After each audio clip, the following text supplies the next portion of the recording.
సభకు నమస్కారం. నాడు ఎన్టీ రామారావు గారు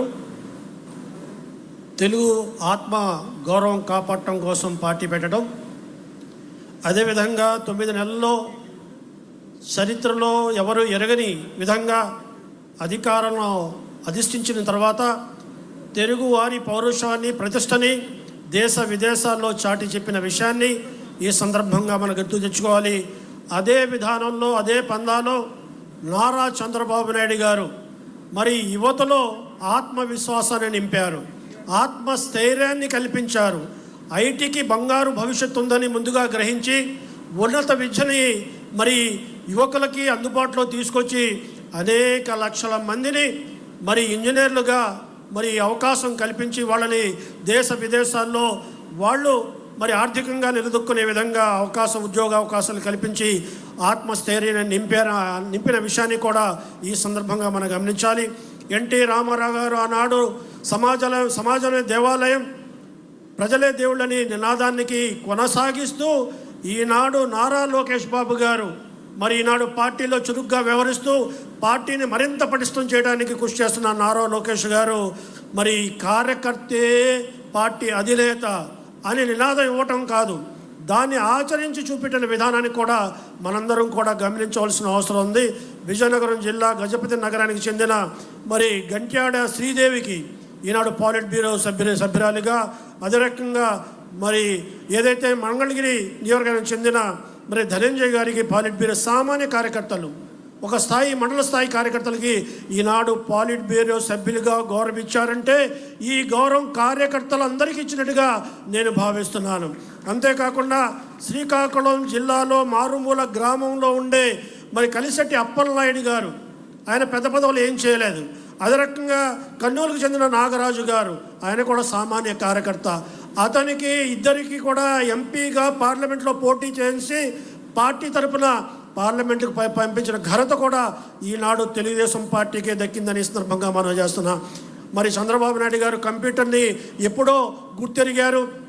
1985లోనే మరి సభ్యత్వ నమోదు కార్యక్రమాల పుస్తకాలన్నింటినీ కూడా ఒక చోట పెట్టి కంప్యూటరేషన్ చేసిన విధానం ఈ సందర్భంగా మనం గమనించాలి. అప్పట్లో కొన్ని లక్షలు మాత్రం ఉండేది. ఈనాడు నారా లోకేష్ గారు హైటెక్ విధానంలో ఈ సభ్యత్వ నమోదు కార్యక్రమం చేయడం మూలంగా భారతదేశంలో ఏ రాజకీయ పార్టీకి కూడా అతి తక్కువ కాలంలో 1,03,86,859 మంది సభ్యులని సభ్యత్వాలు చేర్పించిన ఘనత ఈనాడు నారా లోకేష్ గారి సారథ్యంలో వచ్చింది. ఆనాడు ఎన్టీ రామారావు గారు ప్రజాబలాన్ని కూడా తీసి పెట్టారు.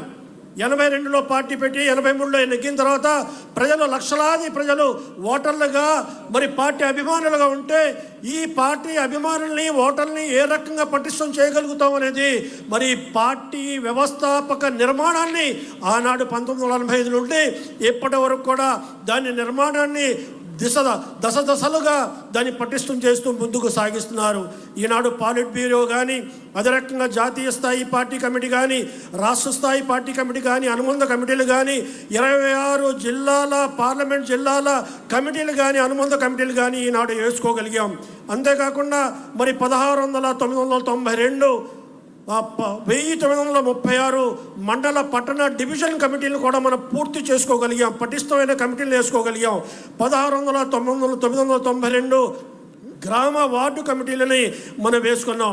ఇది పార్టీ విధానం, గతంలో అనుసరిస్తున్న విధానం. కానీ నారా లోకేష్ బాబు గారు ఈనాడు మరి పార్టీలో ఇంకా పటిష్టమైన వ్యవస్థ రావాలి, ఇంకా సహకారమైన వ్యవస్థ ఉండాలి అనే ఉద్దేశంతో క్యూబ్స్ అని తీసుకొచ్చారు. మరి క్లస్టర్ యూనిట్ బూత్లని ఆ రకంగా 1875 క్లస్టర్ కన్వీనర్ని, కో-కన్వీనర్ని ఏర్పాటు చేసుకున్నాం. 769 యూనిట్ కన్వీనర్ని ఏర్పాటు చేసుకోగలిగాం. 46,397 బూత్ కన్వీనర్లు కూడా ఈనాడు క్యూబ్స్లో ఏర్పాటు చేసుకున్న విషయాన్ని కూడా ఈ సందర్భంగా మీరు గమనించాలి. పార్టీ నిర్మాణంలో ఎంత పటిష్టంగా ఉన్నామో ఇక్కడ మనకు ప్రస్ఫుటంగా కనపడుతుంది.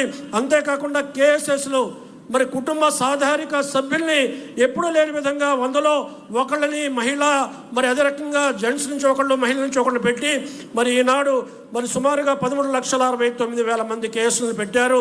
ఈ కేసులు కేవలం నామ కోసం వేసినవి కావు. ఎవరైతే స్టేజ్ మీద ఉన్నారో, ఎవరైతే జాతీయ పార్టీలో ఉన్నవాళ్ళు ఉన్నారో, ఎవరైతే రాష్ట్ర పార్టీలో ఉన్నవాళ్ళు ఉన్నారో, మనందరం కూడా ఎక్కడైతే కేసులో సభ్యులుగా ఉన్నామో, నేను కూడా ఒక కేసులో 100 ఓటర్లకు జవాబుదారీగా ఉన్నాను. ఆ 100 ఓటర్లలో నేను మమైకమై పార్టీ ప్రతిష్టని, ప్రభుత్వ ప్రతిష్టని పెంచే రకంగా మనం చేయవలసిన అవసరం మనందరి మీద ఉందనే విషయాన్ని కూడా ఈ సందర్భంగా గమనించవలసిందిగా మనం చేస్తున్నాం. చంద్రబాబు నాయుడు గారు మరి ఏదైతే సామాజిక న్యాయం చేయటంలో మొట్టమొదటిగా ఉంటారు, సామాజిక న్యాయం చేయటం ఆయన ఎప్పుడు కూడా అన్ని కులాలు వచ్చినాయా లేదా, అన్ని కులాలు కలిసినాయా లేదా అని చెప్పే ప్రాధాన్యత, సమతుల్యం చేసే విధానం ఎప్పటి నుంచో ఆయనలో ఉంది. ఈనాడు ఏదైతే పాలిట్ బ్యూరోలో చూసుకుంటే 11 మంది బీసీలకి, 5 ఎస్సీలకి, 1 ఎస్టీ, 1 మైనారిటీకి ప్రాధాన్యత కల్పించారు. అంతేకాకుండా జాతీయ కమిటీల్లో 9 మంది బీసీలకి, 2 ఎస్సీలకి, 1 మైనారిటీకి ప్రాధాన్యత కల్పించారు. రాష్ట్ర కమిటీలో చూసుకుంటే 77 బీసీలకి, మరి అదే రకంగా 24 మంది ఎస్సీలకి, 8 మంది ఎస్టీలకి, ఆ రకంగా 13 మంది మైనారిటీలకు ప్రాధాన్యత కల్పించి ఈ పార్టీ మాది, ఈ పార్టీలో మా ప్రాతినిధ్యం కూడా ఉంది, ఈ పార్టీలో మా నాయకులు కూడా ఉన్నారని ఆయా సామాజిక వర్గాలు గర్వంగా చెప్పుకునే రకంగా ఈనాడు పార్టీలో అవకాశం కల్పించిన విధానాన్ని సమాజంలో సమన్వయం చేసిన విధానాన్ని కూడా ఈ సందర్భంగా మీరు గమనించాలి. పార్లమెంటు కమిటీలో కానీ, మండల పట్టణ డివిజన్ కమిటీలో కానీ 50% బీసీ, ఎస్సీ, ఎస్టీ, మైనారిటీ మహిళలకి కేటాయించాలని నియమాన్ని ఈనాడు తూచా తప్పకుండా అమలు చేసే రకంగా చంద్రబాబు నాయుడు గారు ప్రత్యేక దృష్టి సారిస్తున్నారనే విషయాన్ని ఈ సందర్భంగా మనవి చేస్తున్నాను. ఈనాడు కమిటీలు నిర్మాణం చేసుకోవడం కాదు, ఆ కమిటీలు మెరుగైన పనితనం ఉండే రకంగా ఈనాడు చూడాలి. చంద్రబాబు నాయుడు గారు ఎప్పుడు చెప్తుంటారు, పై స్థాయి నుండి కింద స్థాయికి ఏదైతే ఆదేశాలు ఇస్తుంటామో, ఏదైతే కార్యక్రమాలు ఇస్తుంటామో, ఏదైతే ప్రోగ్రామ్స్ ఇస్తుంటామో, రాష్ట్ర స్థాయి నుండి పార్లమెంట్ స్థాయికి, పార్లమెంట్ స్థాయి నుండి మండల స్థాయికి, గ్రామ స్థాయికి చేరాలి. అదే రకంగా గ్రామ స్థాయిలో జరుగుతున్న చర్చల్ని మండల స్థాయి వాళ్ళు చర్చించాలి, ఆ సమస్యలు పరిష్కరించాలి. మండల స్థాయి వల్ల కాకపోతే శాసనసభ్యులు, ఇన్ఛార్జీలు చర్చించాలి, ఆ సమస్యలు తీర్చాలి. వాళ్ళ వల్ల కాకపోతే పార్లమెంట్ స్థాయిలో ఈనాడు ఇన్ఛార్జ్ మంత్రులు పెట్టారు. DDRC కంటే ముందు జిల్లా సమన్వయ కమిటీ సమావేశం పెట్టుకుని, ఆ జిల్లా సమన్వయ కమిటీ సమావేశంలో ఏవైతే సమస్యలు గ్రామ స్థాయిలో, మండల స్థాయి నుంచి వచ్చాయో ఆ సమస్యల్ని చర్చించి వాటిని పరిష్కరించే రకంగా కృషి చేయవలసిన బాధ్యత ఈనాడు ఈ కమిటీల మీద ఉంది. 2 ways ప్రోగ్రామ్, పైనుంచి కిందకి, కింద నుంచి పైకి, ఆ రకంగా రాష్ట్ర స్థాయిలో కూడా ఏవైతే సమస్యలు మరి మండల స్థాయి నుండి, పార్లమెంట్ స్థాయి నుంచి వచ్చాయో మరి ఆ సమస్యల్ని అవసరం అనుకుంటే రాష్ట్ర స్థాయిలో మరి పాలిట్ బ్యూరోలో కూడా చర్చించి మరి వాటిని పరిష్కరించే ఆలోచన చేసే విధానం మనలో ఉందనే విషయాన్ని ఈ సందర్భంగా మనం చేస్తున్నా. ఈనాడు ఈ కమిటీలను బలోపేతం చేసుకోవడమే కాకుండా వాటి పనితీరుని మెరుగుపరచడానికి అవసరమైన ఒక పార్టీ కార్యాలయాలు కావాలి. ఈనాడు రాష్ట్ర పార్టీ కార్యాలయం బ్రహ్మాండమైన జాతీయ పార్టీ కార్యాలయం అన్ని సౌకర్యాలతో, అన్ని సదుపాయాలతో మనం నిర్మించుకున్నాం.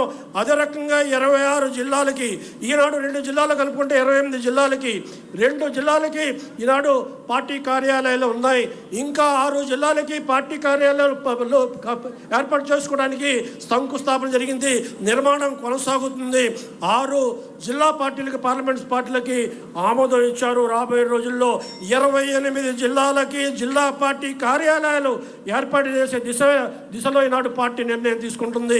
175 నియోజకవర్గాలలో కూడా పార్టీ కార్యాలయాలు ఉండాలి. పార్టీకి ఎమ్మెల్యేలు వచ్చారు, ఎమ్మెల్యేలు పెద్ద కార్యం లేకుండా పోకూడదు. ఒక సొంత పార్టీ కార్యాలయంలో ఉండాలని కూడా నిర్ణయించి రాబోయే రోజుల్లో కూడా 175 కార్యాలయాలను ఏర్పాటు చేసుకోవడానికి ఈనాడు పార్టీ ఉపక్రమిస్తుంది, ఆలోచన చేస్తుంది అనే విషయాన్ని కూడా ఈ సందర్భంగా గమనించాల్సిందిగా మనం చేస్తున్నాం. కాబట్టి ఇటువంటి పటిష్టమైన పార్టీ నిర్మాణ వ్యవస్థ ఉన్నప్పుడు, ఇన్ని లక్షలాది మంది మన నాయకులు, కార్యకర్తలు ఉన్నప్పుడు మనం రాబోయే రోజుల్లో పార్టీని విజయపందాలో నడిపించడానికి మనం ప్రయత్నం చేయవలసిన అవసరం మన మీద ఉందని ఈ సందర్భంగా మనం చేసుకుంటూ, ఈ అవకాశం ఇచ్చిన పెద్దలకు కృతజ్ఞతలు తెలుపుకుంటూ సెలవు తీసుకున్న జై తెలుగుదేశం, జై చంద్రబాబు నాయుడు. షరీఫ్ గారు